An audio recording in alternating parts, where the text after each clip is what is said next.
Hej og velkommen til. Mit navn er Jesper Toft. Det her er 4. afsnit af Taking Care of Business. I dag kommer vi til at tale om agilitet i ledelse og i virksomheder.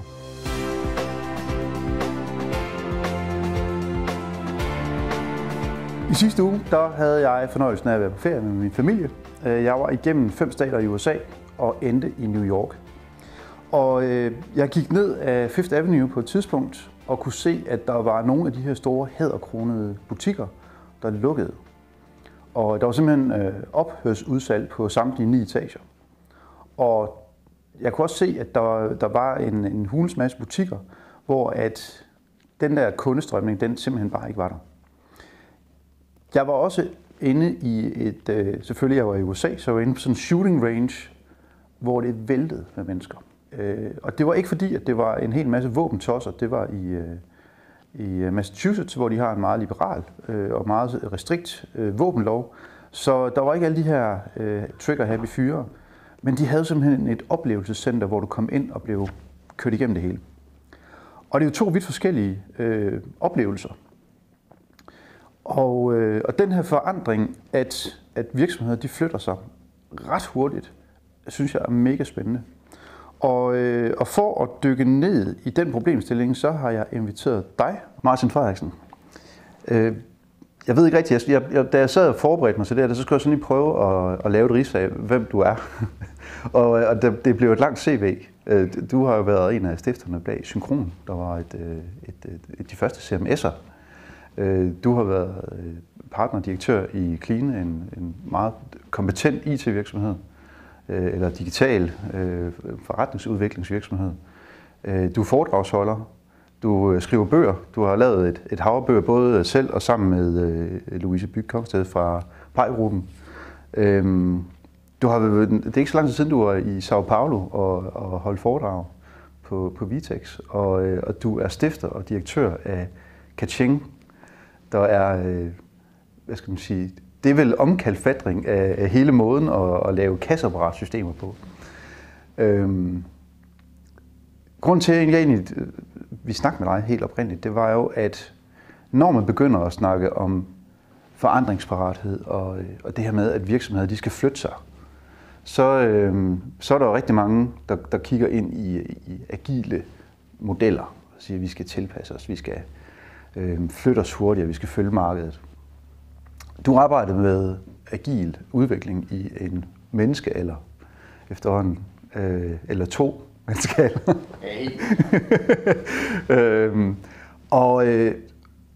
Og derfor synes jeg, det var skide interessant at snakke med dig. Også fordi du har jo fulgt en af de brancher på den nærmeste hold, hele retail-markedet. Og se, hvordan det har flyttet sig og været forvirret i rigtig, rigtig mange år. Og det er måske et meget godt sted at starte, fordi det er måske der, hvor tegnene de er tydeligst på, hvad der sker. Så kan du ikke prøve at give sådan lige et rids over, hvad er det, der har sket inde i retail-markedet, der har gjort, at det har flyttet sig så sindssygt meget? Hvis man nu skal bruge sådan en helt anden analogi, nu springer vi virkelig over i en anden banehalvdel, så når man har børn, så noget af det, der er rigtig, rigtig spændende ved børn, det er, at de på et tidspunkt holder op med at gøre det, man synes, de skal gøre, og så begynder de at gøre det, de selv vil gøre. Og vi ved jo godt, at de børn, som vi får, at de ender med at blive voksne på et tidspunkt, og vi ved også, at verden den ender med at blive anderledes, så det er ikke os, der skaber den forandring, men det er børnene. Hvis man nu lige har det i baghovedet, så den her uvorne teenager inden for detailhandel, det er jo e-handel. Og jeg var med til at lave e-handelsløsninger for omkring 15 år siden, og dengang var der absolut ikke nogen, der troede på e-handel, og der var ikke ret mange, der vidste, hvad det var. Og hvis det var noget, der kom, så kom det i hvert fald om 50 år. Og da der var nogen, der begyndte at tale om mobil e-handel, sådan i 2007 eller 2008, synes alle, at det var absolut enten idiotisk, eller sådan en fremtid, som vi aldrig ville komme i nærheden af. Fordi hvem fanden ville egentlig købe noget på nettet fra en mobiltelefon og betale med et kreditkort, ville man nogensinde turde gøre det? Ikke? Så, og det er egentlig meget parallelt med, at man har sådan en pige på 7 år, og lige pludselig så er hun 13, og så er hun en helt anden pige, og det gik godt nok stærkt det her. Ikke? Altså, det er sådan, det er. Så da man lavede de første e-handelsløsninger, så havde man ingen idé om, hvor hurtigt det egentlig kom til at gå.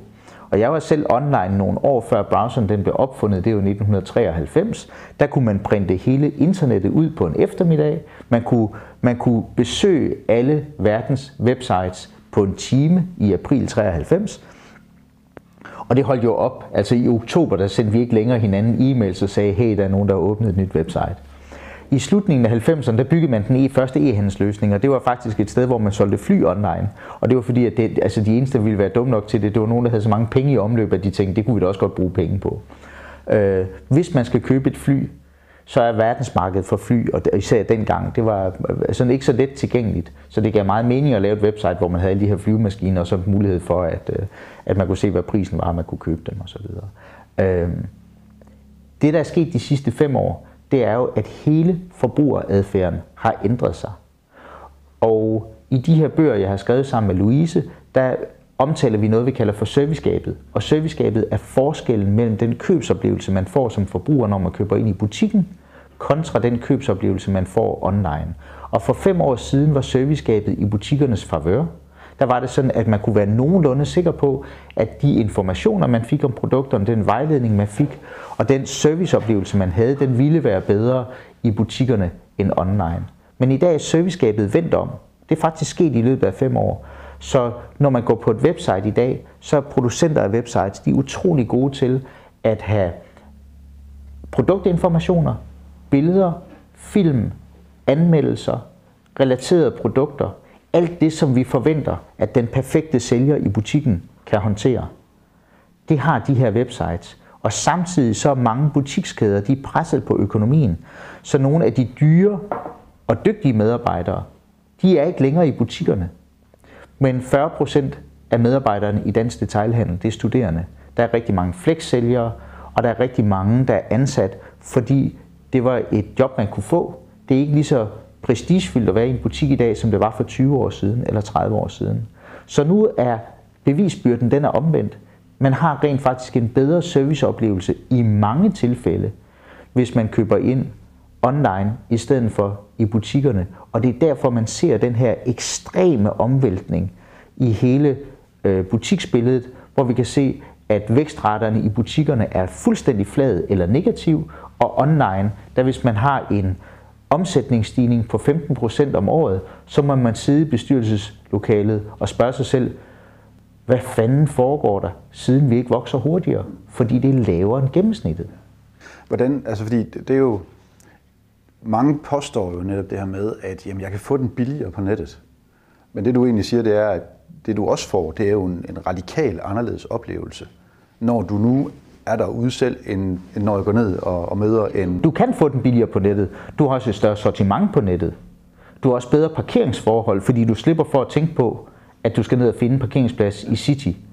Og når vi nu snakker med agilitet og nye forretningsmodeller, så lad os lige springe til selvkørende biler, fordi nu har vi ikke reelt selvkørende biler endnu. Vi har en teknologi, der er moden til det, og vi har en afprøvningsperiode, som ikke er afsluttet. Men på et eller andet tidspunkt har vi selvkørende biler. Vi har også den evige kamp mellem bycentrum og shoppingcenter uden for byen. Og så har vi byer, København, Aarhus, mange andre, der har fundet ud af, at der er en kæmpe forretning i, at det koster 1000 kroner i timen at parkere inde i midtbyen, eller noget i den retning, ikke? 30 kroner, 40 kroner i timen. Og for det første, så alle de her bycentre, de lider under, at parkering er for besværlig og for dyr i forhold til at køre ud til et eller andet storcenter, der ligger uden for byen. Så man klager over, at man har butiksstød inde i byen, men man er selv med til som by at skabe den her butiksstød. Det andet er, når jeg får en selvkørende bil, og jeg er til møder i København, og jeg skal købe noget ind i magasin på Kongens Nytorv, så sætter jeg da min Tesla til at tage 100 runder rundt om Kongens Nytorv, mens jeg går ind og køber ind, fordi så sparer jeg 40 kroner i parkering. Ja, det bliver en interessant... Ja, det bliver mega spændende. Altså lige pludselig så går parkering i byerne går hen og bliver fuldstændig gratis, fordi det er simpelthen ikke bæredygtigt for miljøet, at det koster penge. Altså, og det, vi taler ikke om, at det, altså, om det er om 5 år eller 10 år, så er det cirka det der er horisonten, så er der ikke længere betalingsparkering i byerne, fordi så har vi delebiler, der er styret af apps, hvor man trykker på en knap, og så kommer bilen, når man har brug for den. Vi ser, at vi har private ejere af selvkørende biler, som bare sender deres bil på skovtur, fordi det er billigere end at parkere osv. Så der har vi også et eksempel på, at adfærden hos forbrugerne er med til at diktere, hvordan samfundet er indrettet. Ja. Og hvad var det, vi kom fra her? Ja, vi kom jo fra, at tingene de havde ændret sig hurtigt, og det må man så sige, hvis det er fremtidsvisionen. Så... Jo, det vi kom fra, det var listen over fordele og ulemper i forhold til online og offline. Og der har vi jo altså parkeringsforhold, vi har priser, vi har sortiment, så har vi uheldigvis for butikkerne, så har vi også købsoplevelsen, som i nogle gange er blevet bedre online, serviceoplevelsen. Og man ser, at e-handlerne, de er rigtig gode til at skrive en håndskrevet seddel og sige, fed jakke, du har købt, Jesper, tillykke med den. Og når du åbner papkassen, så har du rent faktisk fået noget i den papkasse, som du ikke fik i butikken. Og der en anden ting, der er med i vores seneste bog, det er noget, som vi kalder for zombie-testen. Og jeg kan anbefale alle at tage den her zombie-test. Det er ret sjovt. Det handler om, det er, at man skal finde ud af, om den person, man køber ind hos i butikken, er et rigtigt levende menneske, eller det er en zombie. Og alle har været på det her samtalekursus, og du ved godt, hvad hun kan sige i butikken. Hun kan sige, hej, skal du have en pose? Har du medlemskort på beløbet? Skal du have en bon? Og have en god dag. Ja, ja det er hele samtalekurset. Alle i Fakta, alle i Netto, alle i Føtex og alle i rigtig, rigtig mange andre butikker har været på det der samtalekursus. Og man ved, hvad der bliver sagt, inden man går ind i butikken. Og det sjove er så at lave noget disruption af den her samtale og finde ud af, om den her person, man taler med, rent faktisk kører efter, eller om det er en zombie, der bare har det hele kørende på automatic. Okay? Så det jeg plejer at gøre, når jeg er nede i den lokale Superbrugsen, det er, at jeg siger, bare på beløbet, jeg skal ikke have en kvittering. Skal du have en bon? Og så ved man, at det er en zombie. Ikke? Og så i andre tilfælde, så finder man ud af, at de her mennesker i butikken faktisk er enormt dygtige og lytter og deltager og hvad ved jeg. Og så bliver man jo glad. Og jeg har ikke noget problem med, at der er de her zombier, fordi hvis jeg sad ved kassen så mange timer hver dag, så ville jeg sikkert også blive en zombie af det. Men problemet er, at det er jo ikke nogen værditilvækst for Superbrugsen, at der sidder en og scanner varer. Så om 5 år, så sidder der ikke nogen længere og scanner varer. Der vil vi hellere have, at der er en dygtig medarbejder i vinafdelingen, fordi så vil vi købe mere vin i Superbrugsen. Ja. Og det er den omstilling, der fordrer agilitet, og detailhandlerne er nødt til at se fremad, fordi det her, det buller der ud af, og det kommer ikke til at gå langsommere. Altså, lad os lige prøve så at dvæle ved det der, at det kommer ikke til at gå langsommere, fordi jeg oplever i hvert fald tit, at når vi sidder og snakker med virksomheder, så har de en 3-årsplan. Og det er jo bare sludder, fordi det kan godt være, at de har sagt, at vi har en 3-årsplan, og det er meget fint, at vi har læst en bog fra Harvard University, at vi skal have en langsigtet plan, og så kan vi have en 1-årsplan, og så er det det, vi forholder os til. Ikke? Det er jo altid fedt at lave planer. Ja, det er altid fedt at lave planer, og så tager vi den op af skuffen om et år, og så kigger vi på den, og så finder vi ud af, er vi dygtige, eller har vi ikke været dygtige. Når vi kigger på, hvor stærkt det går, hvor hurtigt forandrer ting sig så, når vi begynder at snakke online? Okay. Allerførst, hvis vi nu starter med din mobiltelefon, kan du huske dengang, hvor der kom en Pentium-computer? Ja, for jeg solgte IT tilbage i... Okay, og hvad kostede en Pentium-computer? Jamen, den kostede det samme, som den gjorde i dag. Ikke? Altså, den havde en masse ting. 10.000, 20.000, 30.000 kroner, det var sådan prisniveauet for en Pentium, ikke? Og det var det sidste skrig i computing der i 90'erne. Det var fuldstændig vildt. Når du kigger på din mobiltelefon i dag, så din mobiltelefon, den du har lige nu, det er den bedste mobiltelefon, du nogensinde har haft. Det er vi enige om. Okay. Det er også den dårligste telefon, du nogensinde vil få. Ja. Fordi den næste telefon, du får, den er endnu vildere end den, du har. Og den telefon, du har, det er sådan en iPhone 7, 8, 9 stykker et eller andet, ikke? 9'eren findes ikke, men oh well. Den er nok mellem 5 og 10.000 gange hurtigere end den her Pentium fra 90'erne. Ja. Så i dag har du en computer i lommen, der er mange tusind gange hurtigere end den Pentium-computer, som du havde i 90'erne. Men faktisk til en lavere pris, og så har den også kamera med, og den kan alt muligt. Og pointen i det er, at teknologiudviklingen, den går altid langsomt, når vi kigger fremad, fordi vi tror ikke, at det kommer til at gå hurtigt. Men når vi kigger tilbage, så når vi kigger i min barndom, der var der ikke personal computers, der var ikke tegneprogrammer, der havde vi papir, vi havde farveblyanter. Når jeg fortæller mine børn, at der ikke var internet, du legede med en pind, og så videre, det rigtige svar fra et barn, det er, hvordan kom du så på nettet? Ja. Ikke? Når du nu ikke havde en smartphone, hvordan kom du så på nettet? Ja, det var jo så fordi, at det gjorde man ikke. Så gik man ud i skoven, og så fik man hudafskrabninger på knæene i stedet for. Men når vi kigger på et internetår, sammenlignet med et rigtigt år, så er udviklingen på internettet, den er så hurtig, at når der er gået 12 måneder, så er der gået 4 år på internettet. Et internetår, det er 3 måneder. Og man er nødt til at køre sin virksomhed, hvor man tænker, at vi har hele tiden de her 2 spor. Vi har den her dagligdag, hvor vi har nogle mennesker, der skal lære at arbejde sammen. Vi har en ny person, der bliver ansat. Den her person skal ind i organisationen. Vi skal lære vedkommende vores kultur, vores arbejdsprocesser, skabe relationer til kunderne. Det går i det tempo, det altid har gået. Og så samtidig har vi en teknologiudvikling, som bare er i 4 gange tempo, og der er man nødt til at køre organisationen i de her 2 forskellige hastigheder, fordi det er sådan, verden fungerer. Men altså det er jo, jeg synes jo, det giver super meget mening, også fordi når man er i en teknologisk virksomhed, der udvikler sig hurtigt, vi har nogle af de systemer, vi arbejder med, når vi beder dem om et roadmap, så bliver de sådan en lille smule, jamen det ved vi ikke helt, fordi det ændrer sig i næste måned. Vi bliver nødt til at forholde os til, at tingene ændrer sig i næste måned. Samtidig med, så arbejder vi også med nogle organisationer, hvor jamen, vi har lige lagt budget for 19. Ikke?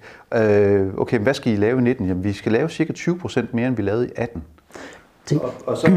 Når det sker, sådan en stor del af forklaringen på, at det sker på den måde, det er, at dengang, hvor du blev opdraget, og når du opdrager dine børn, så har du altid lært dine børn, og du er selv blevet opdraget til, at du skal gennemføre det, du er begyndt på. Det er den ene ting. Det andet er, at du skal have en plan for, hvordan du gør det. Og det betyder, at når en pige eller en dreng er 5 år gammel eller 6 år gammel, og der skal ryddes op på værelset, så som forældre, så begynder man at lære det her barn, at så gør du det her først, og så gør du det her, så gør du det her. Og så får vi på en eller anden måde, så får vi sådan en læring, som mennesker i Danmark, så får vi sådan en læring, der handler om, hvordan vi har en struktureret tilgang til tingene, og hvordan vi løser et problem ad gangen, og hvordan vi rent faktisk vi kender godt processen fra start til slut, så vi ved, at når vi starter på den her måde, så kan vi afslutte det på den her måde, så lærer man, at det tager 20 minutter at rydde op på sit værelse, eller hvis det var mit værelse dengang, så tog det nok en time, ikke? Men det er den måde, vi lærer det hele på. Ja. Problemet er, at nu står vi med nogle teknologiske forandringer, der er så hurtige, at når vi går i gang med noget, så ved vi faktisk ikke, hvor det ender. Men fordi vi er opdraget til det, så prøver vi at holde fast i ideen om, at alting skal have en plan. Og det er en kæmpe udfordring, både for medarbejdere, men også for direktører og for bestyrelser, at erkende, at man rent faktisk er i en moderne virksomhed med moderne teknologi, hvor man ikke kan se 12 måneder ud i fremtiden, hvor man kan se 3 måneder ud i fremtiden, fordi det er et internetår, og så kan man have en prognose for de næste 9, og så er det dele af vores forretning, hvor vi kan have langtidsplanlægning, og så er det dele af vores forretning, hvor vi ikke aner, hvad der kommer til at ske. Men hvordan, altså fordi det kommer til at crashe med en klassisk budgetlægning. Altså, jeg blev engang ansat i en BEX, hvor min første opgave det var at lægge et 3 års salgsbudget for mine kunder, som jeg ikke havde mødt endnu. Det var en meget interessant oplevelse. Jeg har siden da haft en lille smule aversion mod at lægge de der lange planer, for jeg kunne jo godt se, at en måned... Nej, jeg havde ikke engang de kunder, som jeg troede, jeg havde, da jeg gik i gang. Og det var faktisk en meget fin kobling til lige præcis den her problemstilling, som jeg i bund og grund gerne vil snakke med dig om. Det var lige præcis, når vi taler om at bruge en agil tankegang i en virksomhed, der måske har haft et konservativt mindset indtil nu. Hvordan fanden tager man hul på den problemstilling, når man sidder som ledelse, kigger på sine budgetter, man kigger på sine prognoser, man kigger på sit dashboard, der har år til dato og alle mulige ting og sager, og så skulle gå ud og begynde at forklare sin omverden og måske sin bestyrelse, at jamen prøv at venner, det kan godt være, at I er vant til det her, men verden ændrer sig så hurtigt, at det giver ikke mening. Hvordan delen bryder man det ned i nogle spiselige stykker for nogle beslutningstagere og for nogle investorer og skulle æde den? Fordi det synes jeg, det er en kæmpe stor problemstilling. Men det er det også, og kan man sige, kernen i den problemstilling, det er, når man gør noget, man aldrig har prøvet at gøre før, så har man ikke nogen erfaringer. Man ved ikke, hvad der er for et team, man skal have sat, man ved ikke, hvad der er nogle målsætninger, der er realistiske. Man kan ikke vurdere, om prisen på et projekt, man går ud og køber ude i byen, om den er rigtig eller ej. Man kan ikke vurdere, om kvaliteten af det, man får, om den er god eller ej. Og allerførst så skal man erkende, at det er det der vilkår. Man er nødt til at spille de kort, man har, i stedet for at bede om nye kort. Altså det kommer man ikke nogen vegne med. Og der kan man sige, at hvis man ser virksomheden som sådan en kasse af aktiviteter. Nu har vi de her aktiviteter, vi skal gennemføre i 2019. Så er vi nødt til at have en kasse inde i kassen, som er sådan nogle ikke planlagte aktiviteter, eller uforudsete aktiviteter, eller steder, hvor vi vil eksperimentere. Og så må man selv bestemme, hvor stor størrelsen skal være på den her boks, som skal være det, der er fremtiden. Men hvis man ikke har den her boks til fremtiden og siger, her, der har vi egentlig dybest set sat noget budget og nogle ressourcer af, uden at tage stilling til nøjagtigt, hvad det skal bruges til, fordi det skal vi finde ud af undervejs. Ja. Mens alt det andet, det skal køre videre, ikke? Så hvis man ikke har lavet den øvelse, hvis man siger, at alting det skal være sådan nogle planlagte aktiviteter, så er man sikker på, at man fejler. Man er også sikker på, at man ikke er fremtidens virksomhed, fordi det er nede i den her boks, at de her teenagebørn, de kommer til at vokse op, og de bliver fremtiden. Og hvis der ikke er noget plads til de her teenagebørn nede i den her, det var en uheldig metafor efterhånden, med børnene nede i boksen og sådan noget, men du forstår, hvad jeg mener, men man er nødt til at have det her frirum, hvor vi siger, at vi har nogle planlagte, uplanlagte aktiviteter. Det er simpelthen forudsætningen for, at der kommer til at være en virksomhed om 5 år eller om 10 år. Man kan jo godt have sådan noget agil budgetplanlægning, hvor man på samme måde som når man laver et roadmap kan have 3 måneder frem, der ved vi, at vi skal lave det her, så har vi en prognose for 9 måneder, kan man også godt have en rullende budgetrevision, og det er noget af det, jeg ser mere og mere i de selskaber, hvor jeg sidder i bestyrelsen, eller har været med i ledelsen, eller har været med som rådgiver, at man i stigende grad begynder at se på, at vi godt nok laver et budget for 2019, men vi har rent faktisk planlagt, at der skal være en budgetrevision hvert kvartal, fordi der er nogle dele af vores forretning, som er så meget påvirket af omverdenen, at vi kan ikke kontrollere og tro, at vi har en plan, der holder hele året. Så altså, det kan godt lade sig gøre, det er det, du siger. Man skal bare gå ind og lægge et skelet, der i bund og grund er bygget til at være... Vi rammer ind i noget lige om lidt, vi ikke ved noget om.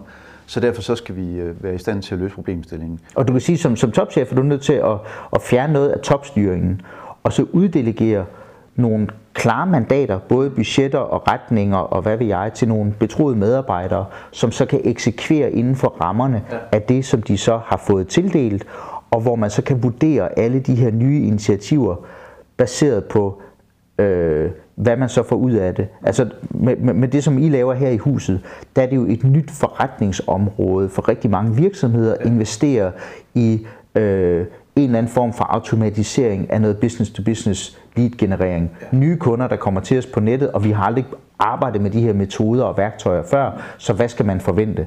Ja, det første man kan, det er, at man kan sætte 100.000 kroner af til et projekt, så kan man starte op, så kan man se på de penge, man har brugt, og sige, hvad har vi så lært af det, og hvad sætter det af retning for vores forventninger fremover? Så kan man vælge at sige, det her det kunne vi ikke bruge, eller man kan vælge at sige, nu satser vi det dobbelte, fordi vi kunne se, at vi havde en begyndende effekt.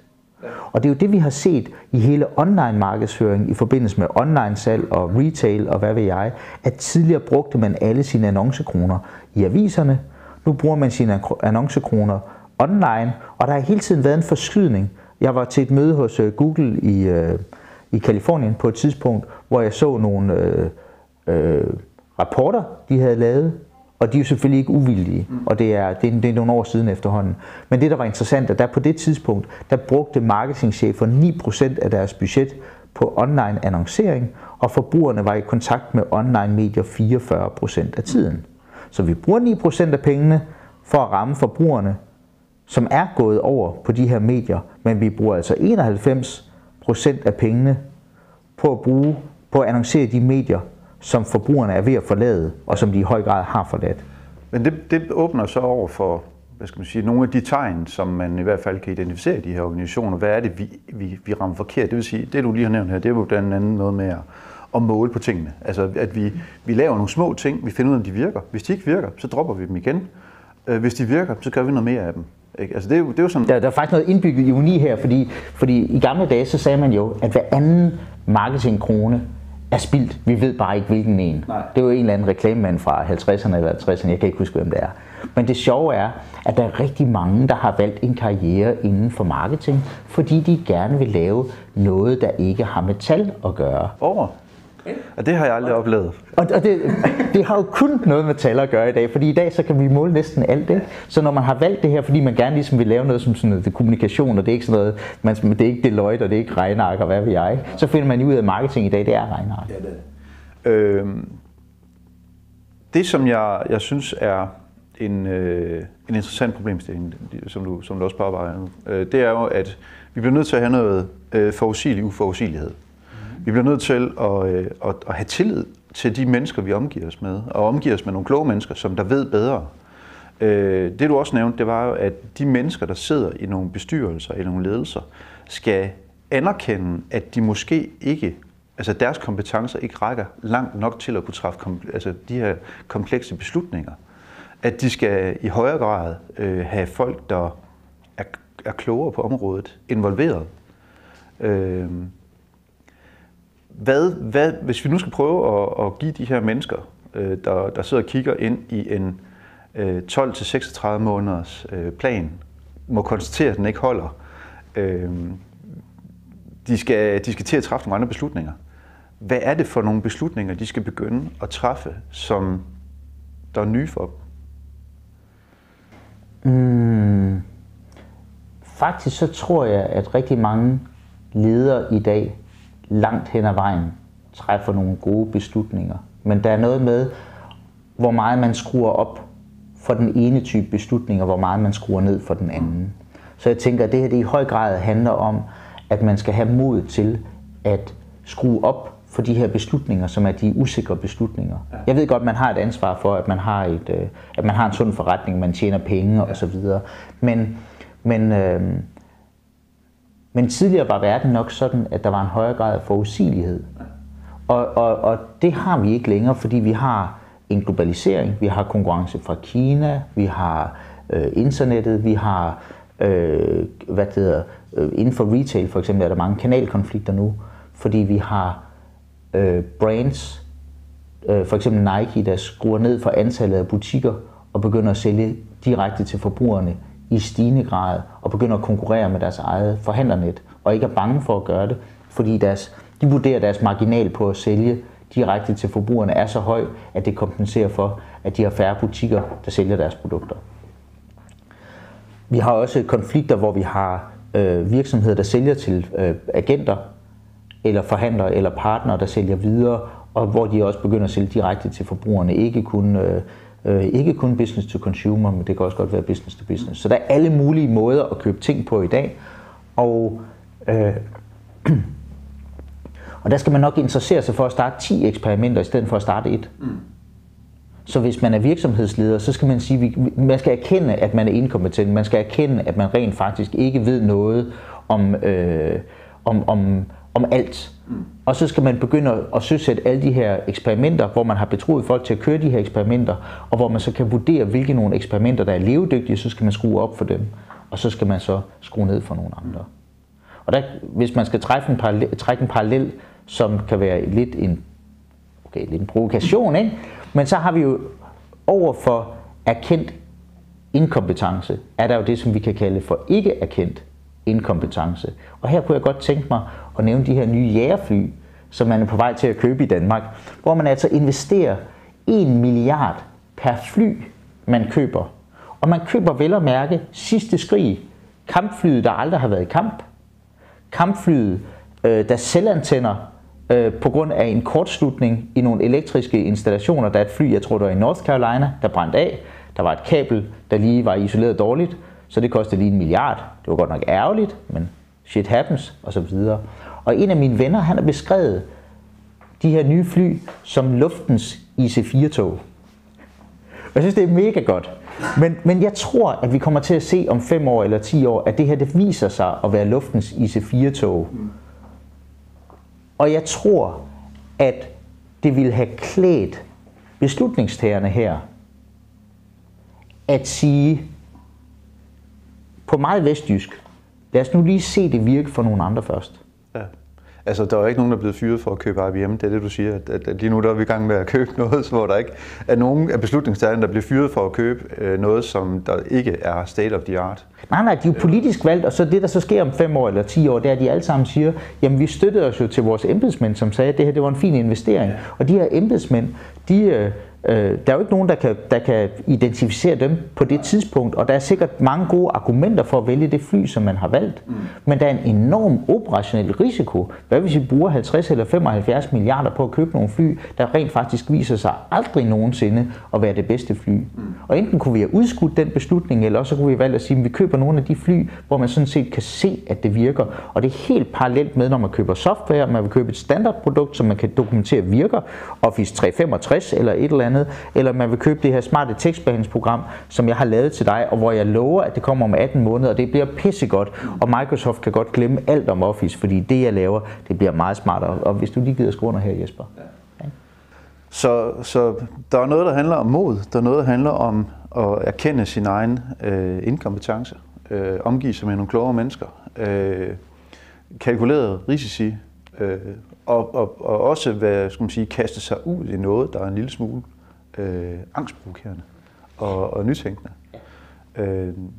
Det crasher totalt med rigtig mange af de bestyrelser og ledelser, som jeg i hvert fald kender. Så det kræver også, lad mig stille et spørgsmål på en anden måde. De virksomheder, og det eddermame retorisk det her, de virksomheder, som der ikke formår at omgive sig med kloge mennesker, teste nogle ting af, kigge på den teknologiske udvikling på et meget, meget kortere tidsspænd. Er de her om 5 år? Jeg ved ikke, om det er om 5 år, men altså det vi taler om, det er i hvert fald, der er en anden form for sidste salgsdato, ikke? Ja. Og det, der er interessant her, det er, at i IT-branchen, der har vi jo været vant til, at det har været betingelserne.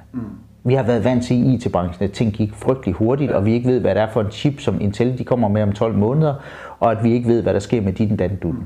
Så hele IT-branchen har hele tiden kørt i det her overgear, hvor man har været vant til, at der går 3 måneder, så er det gået et år, og der kommer hele tiden noget nyt, og vi har sådan en forventning om, at der hele tiden kommer noget nyt. Vi er ikke spor overrasket, når der kommer et eller andet helt vildt. Det er sådan forventeligt, at der i IT-branchen hele tiden sker det. Inden for detailhandel har vi haft den her revolution, der i virkeligheden startede i 2008, med at vi havde en giftig cocktail af finanskrisen, som gjorde, at alle forbrugerne begyndte at spare penge, og alle folk fik en smartphone, fordi den kom også i 2008, den første iPhone. Så kombinationen af de her to ting gjorde, at de store detailhandlere, de lukkede butikker, fordi folk de holdt op med at bruge penge. Så stod de med en stor mængde forbrugere, der manglede varer, og tænkte, hvis vi nu bygger nogle små, eller nogle få centrale varelager og begynder at sælge ting online, så kan vi måske genvinde noget af det, vi har tabt ved, at vi lukker fysiske butikker. Vi har en reduceret omkostningsstruktur, og vi kan stadigvæk levere det samme antal varer, det samme sortiment og til de samme forbrugere.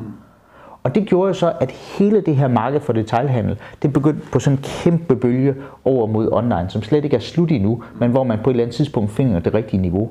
Og selve butiksmarkedet er delt op i, at vi nu har high-end, hvor vi har nogle butikker, hvor man får ekstremt god kundeservice, og hvor du er villig til at betale prisen for det, du køber, fordi du får den der kundeservice, og vi så har economy extra segmentet. Og det betyder også, at i dag har vi sådan en forbrugertrend, som man kalder high meets low, som handler om, at for eksempel mine sko i dag er sådan nogle italienske sko, som er ret dyre. De er købt i Toskana, de er købt i en specialbutik, og det er luksuskvalitet. Og det her, det er en Abercrombie & Fitch polo, som jeg har købt på tilbud på nettet. Det er helt okay. Man køber den billige t-shirt, det dyre bælte, eller hvad ved jeg, man mixer. Men midtermarkedet, der hvor du går ind til Henriette i den her tøjbutik, og hun ikke ved noget om produkterne, og hvor priserne er gennemsnitlige, sortimentet er gennemsnitligt, og hvad ved jeg, der tager du en eller anden skjorte på, og så siger Henriette, kæft, du ser godt ud i den her skjorte, Jesper. Uanset hvad du tager på, så ser du bare godt ud i det, fordi hun skal bare sælge dig noget, fordi så står hun i øvrigt og tjekker Facebook Mobile, fordi hun skal ud og rejse med Emma, og det er virkelig det, hun interesserer sig for. De butikker, de lukker. Den bølge, den kommer inden for industrien nu, fordi vi har Industri 4.0, vi har Internet of Things, vi har milliarder af devices, der kommer online over de næste 10 år, og det er en bølge, der er godt i gang. Vi får smart cities. Alt, hvad der sker inden for industrien, det kommer til at forandre sig i nøjagtigt samme lynhurtige tempo, som det skete inden for detailhandel. Og industrien er ved at vågne op, og det er sådan set rigtig godt. Og vi har i Danmark, der har vi en kæmpe stor vækst inden for hele det område, der handler om robotter og automatisering og kunstig intelligens og machine learning, og det er super fint. Men der er nogle virksomheder her, som tror, at det først er om 15 år, at det sker, og de kommer ikke til at være der og opleve det. Så med sådan en punchline, så tænker jeg, at det er en meget god afslutning på samtalen. Marcel Frederiksen, tusind tak, fordi du vil være med i den her udsendelse. Og tak fordi, at du så eller lyttede med. Husk, at du kan finde Taking Care of Business på både Spotify og iTunes. Tak for i dag.